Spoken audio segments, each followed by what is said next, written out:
ఉన్న వాళ్ళకి మనం ఇక్కడి నుంచి క్లాసులు చెప్పడమే ఎక్కువ అవుతుంది. సో స్టూడెంట్ వైజాగ్ నుంచి కూడా ఇక్కడికి రాడు. సో ఇదంతా జరుగుతుంది. సో అది నేను 12లోనే వాళ్ళకి చెప్పాను, ఆన్లైన్ పెట్టండి చెప్తాను అన్నాను. వాళ్ళు వాళ్ళకున్న బిజీలో వాళ్ళు ఆన్లైన్ పెట్టలేము కదా అంటే, అప్పుడు నేను ఓన్గా స్టార్ట్ చేసుకుంటానని వాళ్ళకి చెప్పి నేను 12-13లో ఫస్ట్ R&D స్కూల్ అని చెప్పి ఒకటి ఆర్గనైజేషన్ రిజిస్టర్ చేసి ఆన్లైన్ ట్రైనింగ్లు 2-3 స్టార్ట్ చేశాను.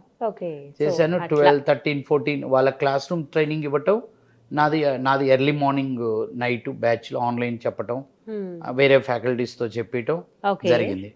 18-19 అప్రాక్సిమేట్గా నేను అమీర్పేటలో ఈ ఆన్లైన్ ట్రైనింగ్కి ఒక ఆఫీస్ ఉంటే బాగాని పెట్టాను. ఫస్ట్ ఒక రెసిడెన్షియల్ ఫ్లాట్ తీసుకున్నాను, తర్వాత కమర్షియల్ బిల్డింగ్లో మూవ్ చేశాను. మూవ్ చేసిన 6 monthsకి మనకు కరోనా వచ్చింది. కరోనా వచ్చినప్పుడు నేను ఆలోచించి ఏంటి అంటే, మనకు ఆన్లైన్ ఆల్రెడీ ఉండటం అదే టైంలో పనికొచ్చింది.